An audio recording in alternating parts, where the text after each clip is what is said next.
Meus irmãos, minhas irmãs, saudações em Cristo Jesus. Eu quero falar-lhes nesse instante sobre o tema campanhas. São bíblicas? Muitas igrejas aproveitam o emocional das pessoas na virada do ano para anunciarem as suas campanhas no ano que vai chegar. E eles anunciam, os líderes, todo tipo de campanhas.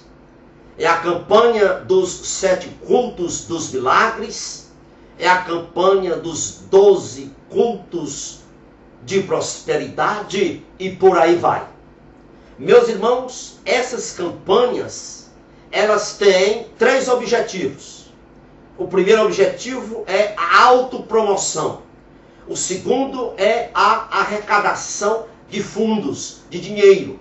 E o terceiro é o marketing ministerial, o marketing da igreja. E se você perguntar a um desses líderes o objetivo, a finalidade dessas campanhas, eles vão dizer que é preciso trabalhar a fé do povo.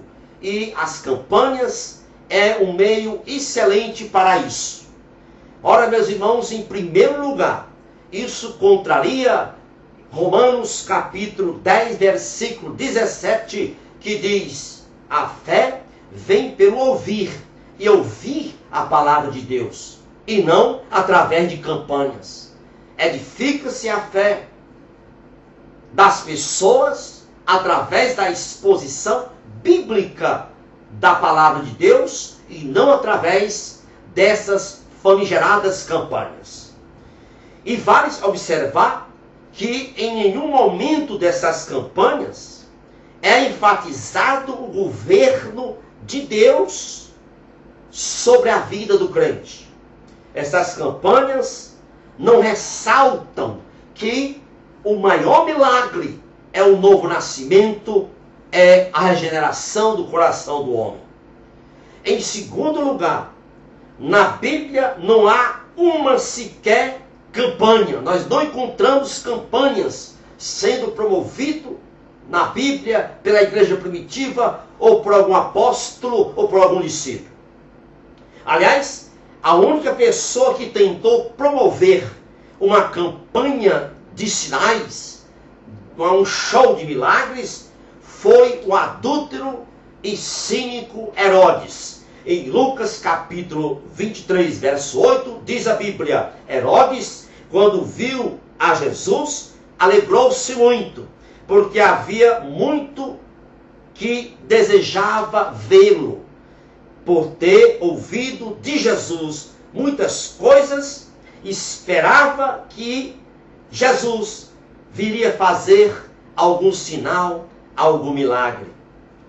Portanto, Herodes queria ver um show de milagres, onde ele queria transformar Jesus num palhaço particular para satisfazer a sua vontade cínica e carnal.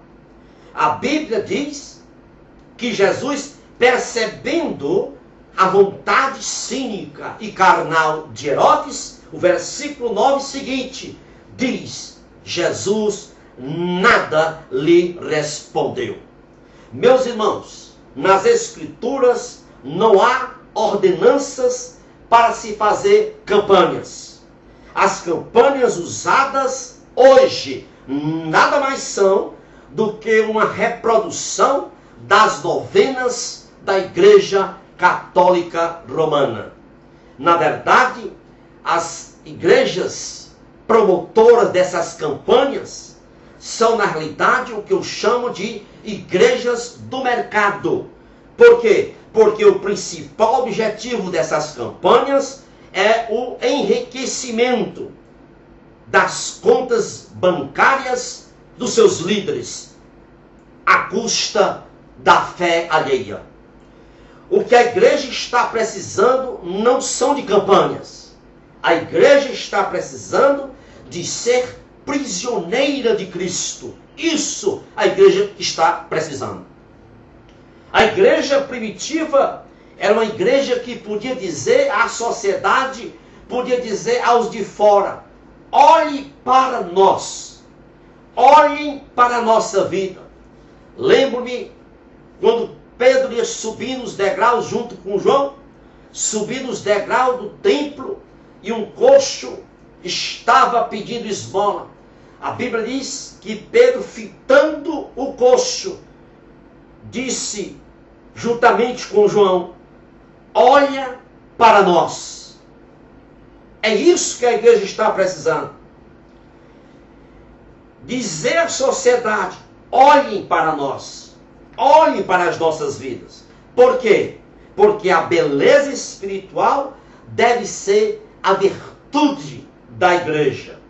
A virtude da igreja não consiste em realizar campanhas, mas sim em ter o caráter de Cristo. A igreja, ela pode aprimorar sua liturgia, a igreja pode melhorar a pedagogia do ensino da escola dominical, ela pode louvar, cantar com arte, a igreja pode ter instrumentos musicais do último tipo, mas o que torna a igreja relevante é a beleza espiritual, é o caráter de Cristo contido nela, nos seus membros.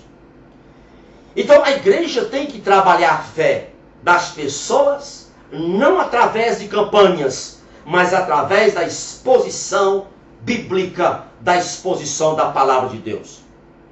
Em terceiro lugar, essas campanhas têm o intuito de marketing da igreja. Irmãos amados e irmãs amadas, não encontramos marketing na Bíblia.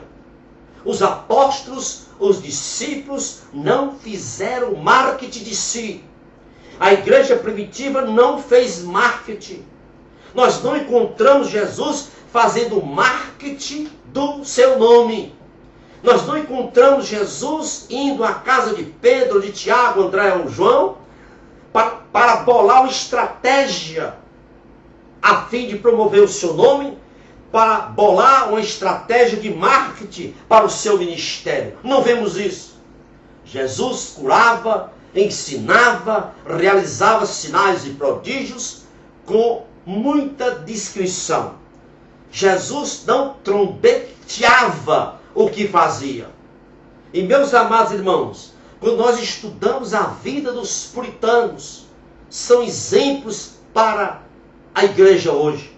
Os puritanos não faziam marketing, pelo contrário, eles rejeitavam entrevistas nos jornais.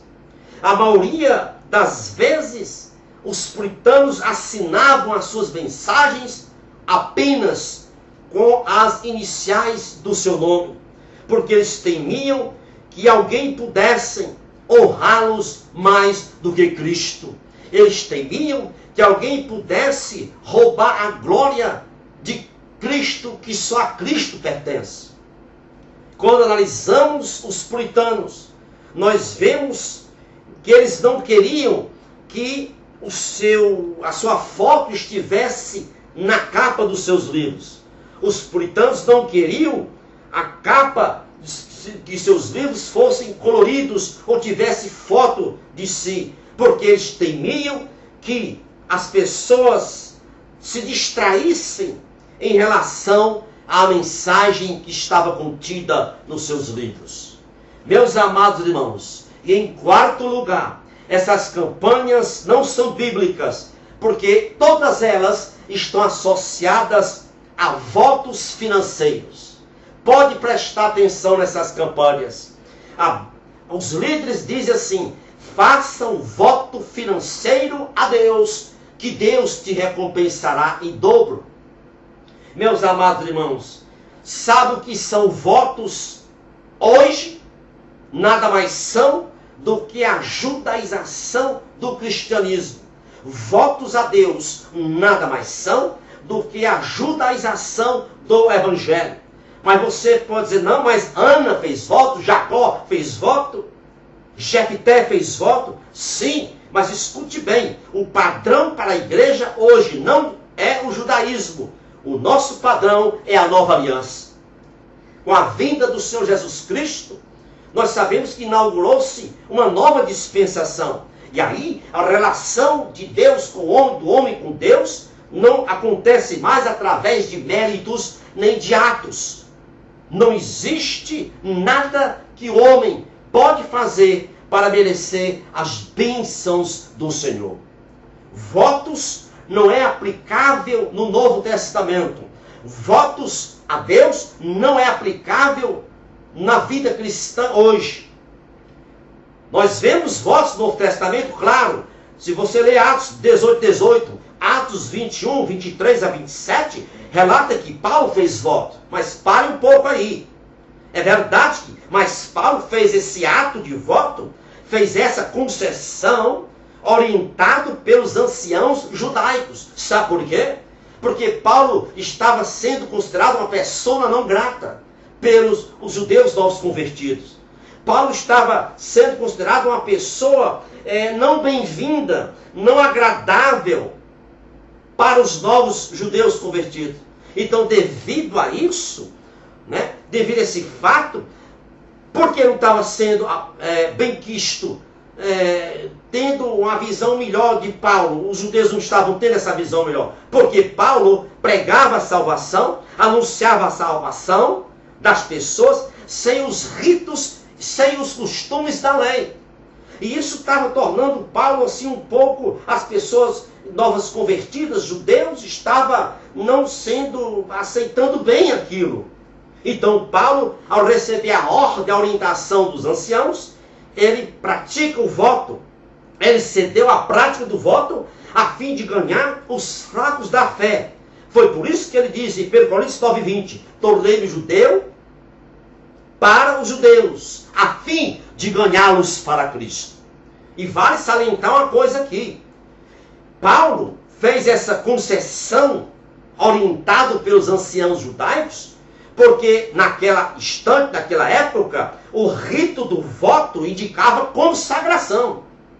E não tinha o caráter, não tinha o sentido de barganha, de troca com Deus, como é feito hoje nessas campanhas de final de ano que se anunciam para o ano que vem. Meus amados irmãos, que Deus nos abençoe e nos dê discernimento para não participar desse tipo de campanhas, que todas elas são antibíblicas e nós não encontramos isso nem no Antigo nem no Novo Testamento.